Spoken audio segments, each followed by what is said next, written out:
Hello everyone and welcome to the ADHD Guide to Gamma. In this episode, we're going to be going over the changes in the newest Gamma version 0.9.3. We're going to be covering the new weapon durability system, max resistances, artifacts, bleeding, and base building. That's right, you heard me correctly. You can actually build walls and doorways. Before we begin, I would like to mention that my ADHD Guide playlist is still completely valid, but I'd recommend you watch this video in its entirety before watching the rest of my ADHD Guide series, just to make sure you know what has changed. The rest of the ADHD Guide will be linked in the video description and the pinned comment. Now with weapons, one thing you're going to notice immediately is that there is no bar at the bottom anymore. That's right, there's no overall durability, there's only parts durability. Those are the important ones now. And because of that, the materials that we used to use to heal overall durability have now just been turned into crafting parts. Now you used to repair weapon parts using either a file, ramrod, or multi-tool, but now you can't do that. You actually have to use either a type A, B, C, or D kit. So this is completely different. All right, so using this carabiner as an example, we see that there's one part above 60%. Now remember, you can only clean parts that are above 60%. Anything below 60% has to be replaced or repaired. But as we can see, the trigger's at 61%. So using this type B cleaning kit, we can right click, maintain parts, and clean trigger mechanism. And there you go, that's at 100%. Now what about the other parts? We do have a few in our inventory, but we need to repair them. And as you can see, when I'm hovering over them, this is repaired using a type B.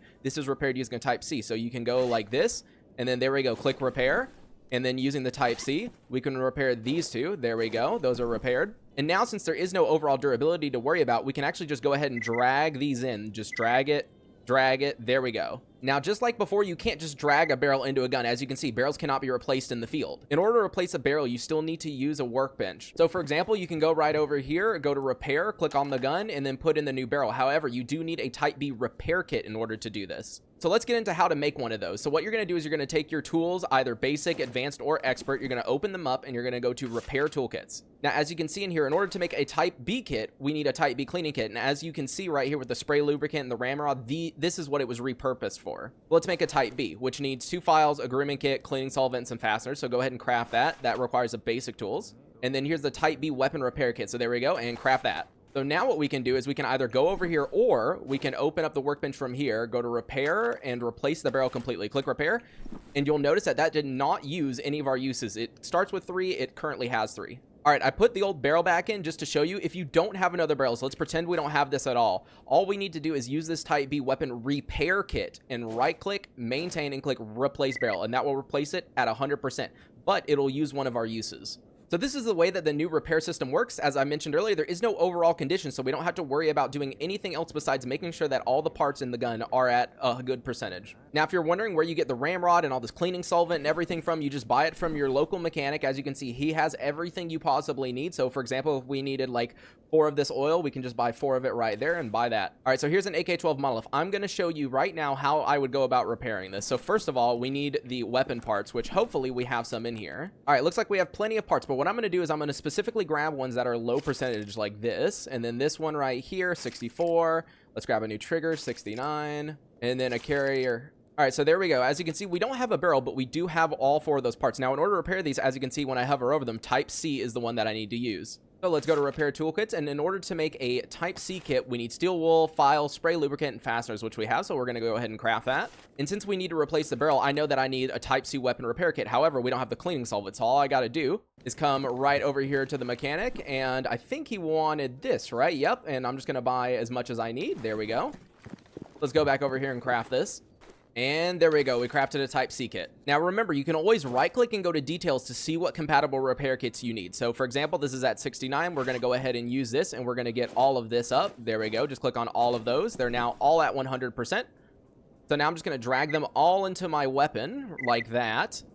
The only thing that's missing now is the barrel, which we're gonna right click, maintain, and replace barrel. While I was showing off the weapon repair system, I'm sure you noticed there's all these percentages down here. You might have also noticed that all of these end in 65%, which is the max resistance cap. However, there is a way to get above this. So as you can see, we're at 57% out of 65% for our explosive, but let's say we were to equip something that puts us at 65 out of 65. How do we increase it? The only way is through artifacts. So for example, this goldfish artifact right here gives us 20% radiation resistance, ballistic resistance, but the main thing is it gives us plus 20% to our explosion cap. But as you can see, all artifacts have have a negative side to them. Like, this gives -4 health restoration and -20% burn resistance. You might have also noticed that I'm not currently getting irradiated. That's because just like in the OG games, artifacts no longer irradiate you when they're in your inventory. So right now I can have all these artifacts in my inventory, no problem, but they also weigh more now. As you can see, the goldfish weighs 1.29 and this full empty weighs 5.5 kilograms. But either way, let's go ahead and put on the goldfish, and there we go. You notice the cap went up. I'm actually now at the cap of 86 out of 86. If I wanted to get the full 40% explosive resistance that this gives me, then I need to increase my cap even higher with another artifact.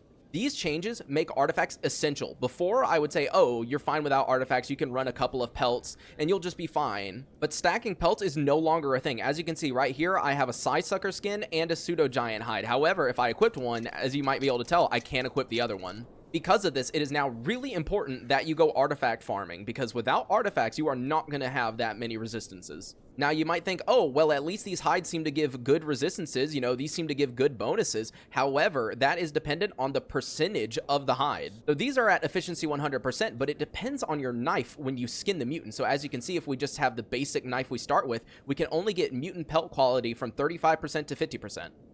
A hunting knife, 45 to 60, but if we came across a Kukuri, 75 to 98%. All right, let's talk about artifact crafting. This is a change that a lot of people in my stream seem to really dislike, so I'm curious to hear your opinion, so make sure to comment them down below. But in order to craft artifacts, we now require mutant parts. In other words, you might not want to turn in all your mutant parts or sell them to Butcher anymore, because as you can see, in order to make a jellyfish, we need a dog tail and a cat claw and a spike. Or for example, a Volad Emerald, we're going to need a Pseudo Giant eye and a Pseudo Giant hand, so please save your mutant parts from now on. Now, according to the patch notes, you should find artifacts in their corresponding anomaly. So for example, you'd find a flame artifact in a fire anomaly, or a battery and electrical anomaly. However, I haven't found that to be 100% true yet. Now, here are two weird changes. First of all, you can no longer buy tier 1 night vision anymore. You must craft it no matter what. And secondly, you might have noticed that there is no Vela's detector. That's right, you can no longer craft one. It goes Echo to Bear to Grizzly and then to Svarog.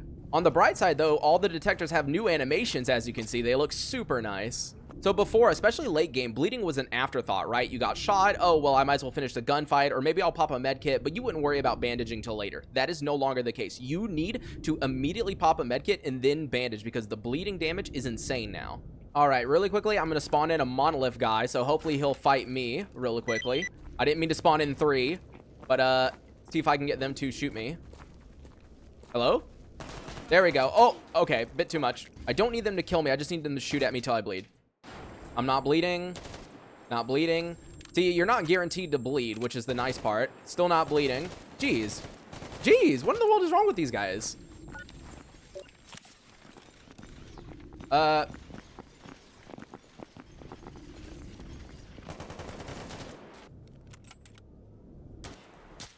you serious? Are you serious? Come on, dude. Freaking hit. There we go. He hit me once. Okay, so not bleeding yet. Do you see the crap I have to put up with in order to give you guys a good guide? I have to sit here and let a guy shoot me until hopefully I bleed. Come on. Make me bleed. He's not making me bleed. He's... what is he doing? I'm still not bleeding. I can't believe this. This is terrible. I'm still not bleeding. Still not bleeding. Still not bleeding. Yep. All right, I give up. Instead, I'm just going to show a clip from one of my streams. Like, the OG game. Oh, dude. Hello? Oh no, I'm bleeding out. I'm bleeding. Oh, dude, that drain, that bleed drain is fast. Okay, yep. And the bandages take a while now. You see this? Look, the bandages aren't instant, dude. I'm just going to keep bleeding out. Oh, no. Guys, save me. Wait, I might actually... Oh, no. There we go. Dude, that bleeding is fast. Okay, dude, we're screwed. Can you imagine if I was in like a combat situation right there? I would have been screwed probably. Now, you might have noticed in that clip that the bleeding lasted a long time and took forever to heal, even after using a bandage, and that's because now we're expected to make tourniquets. In order to craft a tourniquet, what you're going to need is a drug-making kit, and then go to your workshop or a workbench, go to medical, and right here there's a tourniquet. It requires 1 synthetic cloth sheets and 2 bandages, and there you go. You can just craft it. The difference between these two is huge. This tourniquet does 7,500 milliliters per minute of bleeding control compared to the bandage that's only at 600 milliliters per minute. In other words, the tourniquet is 7 times as effective as the bandage. All right, so let's say you don't want to have your base inside raw stock. After all, it's quite laggy, and every time you come by here, you think, oh, if only I could just like section this off and put a bed right there, this would be perfect. Well, guess what? You can do that now. Just go to hideout furniture and scroll down, and eventually you will come across a doorway, a wall, doors, tables, and a bunch of other stuff. As you can see, in order to make this 5x3 meter wall, we need fasteners and wooden parts. So this is going to be really expensive to do this, but let me just show you what you can do. So here I have some walls and a doorway. Let's right click and place item, and you're going to notice that you can't place it anywhere. It's just red, and no matter where I look, I can't place it. What you're going to need to do is click tab to toggle the collision detection. So there we go. Now that I click tab, we've disabled collision. Now you can place it wherever. So I'm just going to line this up and click F. There we go. That's the first wall. Now, you might have noticed this tree is in my way. One thing you can do is you can click the home button on your keyboard and it'll swap to an advanced mode. And when you do that, you can drag this around and rotate it like this. So let's drag this, let's rotate it a little bit, and let's get it right and lined up. And now I can click F, and there we go. We lined it up perfectly. So now I guess we should place down the doorway. Let's choose that, and let's get it nice and lined up once again. I guess right there. There we go. Oh, that's lined up the wrong way. Okay, let's if you hold down F, you can click pick up. So just hold down F, and there we go. Let's do it from this other way. Maybe that'll solve the issue. And there we go. Now we have this doorway right here, which we can go ahead and get a door and place down. Just make sure to line it up as well as you can. And there it is. And there it is. It's a little bit broken, but that's fine. Things are always broken around here. And now finally we can place down the last wall, which I guess will be right there. Nice. Now we have our own little enclosed area. So now, for example, you can craft a bed and you can place it down. Let's go ahead and enter advanced mode real quick so we can drag this around, make sure to rotate it. And there we go. Let's just place it right there against the wall. Nice. And we can place down our workbench right next to it. Now, you might have noticed we're kind of not protected from the elements. Well, don't worry. You can do something about that, too. There is no roof part yet, but there is something you can do. So what you're going to do is go to your wall, place item, and then click the minus button on your keyboard, and it'll align to surface. So what you can do is you can line it up like right here. Let's see if we can get this perfect. Line it up like that, and boom. There we go. We've placed it down. Let's go ahead and do this again and make ourselves an enclosed area. Now, this part right here is a bit weird. Yeah, this is a bit weird. It'll be fine. There we go. Just place that.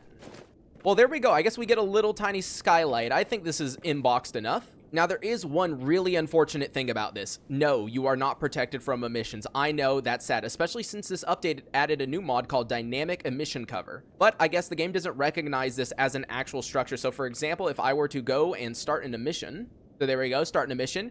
You'll notice at the bottom, there is this bar. You see that bar at the bottom? Once it gets to full, that means you are covered from an emission. So as you can see right here, we're not in cover at all. So we cannot do this. We got to run out. Now, the funny thing about this dynamic emission cover is you can hide under like really dumb things. Like I think this would be safe. Like, come on. Yep.